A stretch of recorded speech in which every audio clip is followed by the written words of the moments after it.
детстве еще. Где-то у меня Иджа, она ярки всегда крутила, зул зажигала. Она встанет, разбудит меня. Вставай, вставай, босс, ты встанешь. Я Иджа не хочу, там спать хочу. Да, ну кто там? Ну, пацан очень маленький. И вот она поднимет, разбудит и поможет лампадку заправить, масло растопить, там надо бутылочки навсегда. Вот ковер сел на трубу поставить, прятала.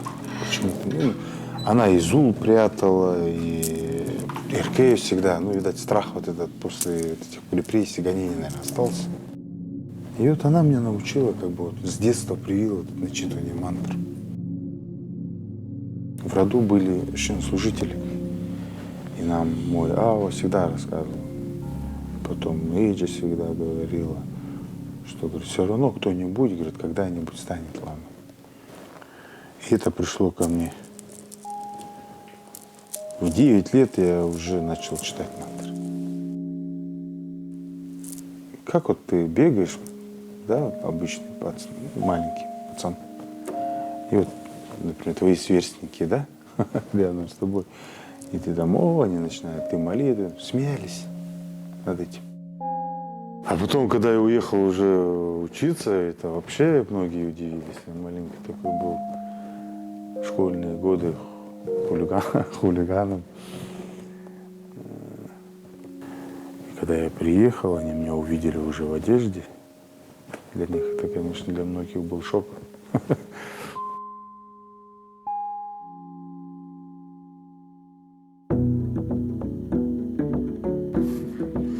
Без хозяйства в селе никак.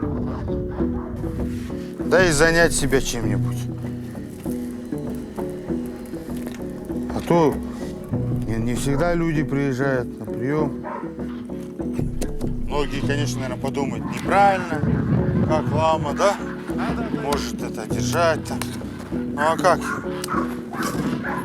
Здесь нету же гипермаркета. Я бы пошел в гипермаркет, может, купил. Ну а так скучно было бы жить.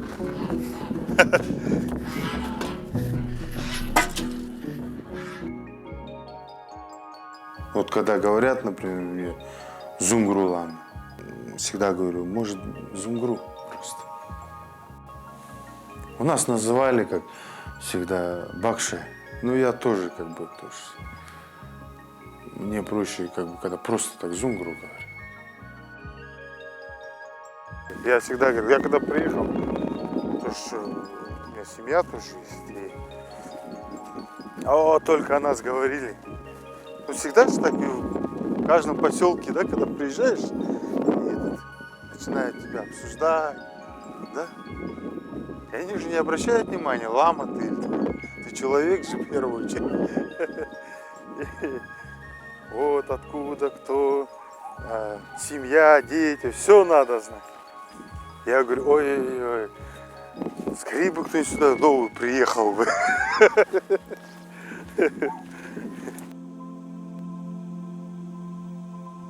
Здесь только в определенный, вот летом, да, когда летние каникулы, и то первый месяц там приезжают, дети бегают, очень приятно слышать детские, да. Они приезжают, здесь только кто, и джавы, бабушки, дедушки их, все живут, и зунгру. И все.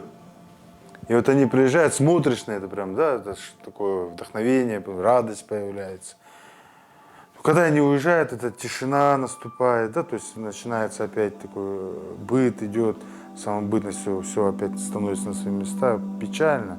И когда вокруг еще, вот я живу, вот у меня дом стоит на улице, да, справа, слева у меня пустые дома. Передо мной пустой дом, сзади меня пустой, никто не живет. Мне такой вопрос задавали. Кто для тебя твои первые божества? Ну, конечно, там начал читать, там Будда, там, да, еще Лакшмана, ну, начал перечисление Будд делать. Он говорит, эх, глупый ты че, твои родители. Тот, кто тебе дал жизнь.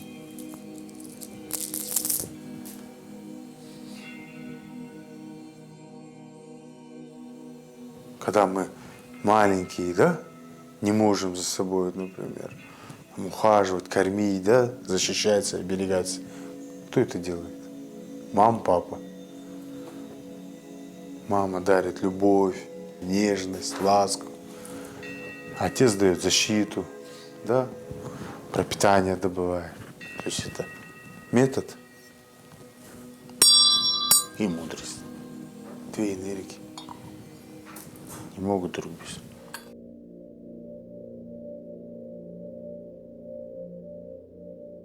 Вот здесь был старый кибиточный хурул. Здесь захоронен Камбалама. То есть он был тоже одним из настоятелей, одним из таких. У него даже своя юрта на территории Хурула была. Очень сильный, про него очень много здесь рассказывают. К нему приезжали с других стран экзаменоваться. Сдавали экзамены на гише учителей.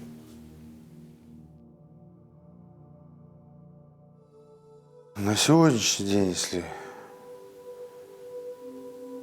самое важное, достроить хурул, наверное, объединить хотя бы на уровне, если взять нашего хурула, объединить людей, начитывать, значит, призывать своих бурханов на свои святые места, возрождать свои традиции, свои обряды, культуру свою. Вот как-то я вот строю, возрождаю хурул. Сейчас тяжело это идет, да, время тяжело, и строительство очень тяжело идет. Я себе говорю, наверное, внутри себя не построил еще что-то. Если есть такие, возникают такие препятствия, это и мои препятствия, и тех, кто это строит. Это наши общие препятствия. Значит, есть какие-то недостатки. Если они есть, нужно работать над ними.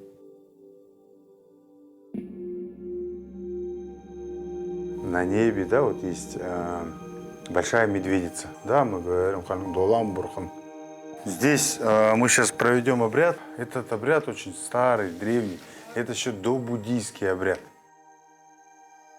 Чтобы препятствий не было на пути, да, болезни, которые вот сегодня, да, возникают, было устранение этих болезней, да, чтобы не наступали эти болезни не только у нас, но и во всей республике, чтобы народ крепкий, чтобы, да, перенесли это все очень хорошо. Хорошо, мы обращаемся ко всем Буддам, Бодхисаттвам, Сакьюсанам, да, своим хозяинам местности, да, чтобы оберегали нас.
Tevye, Tegele, Temeri,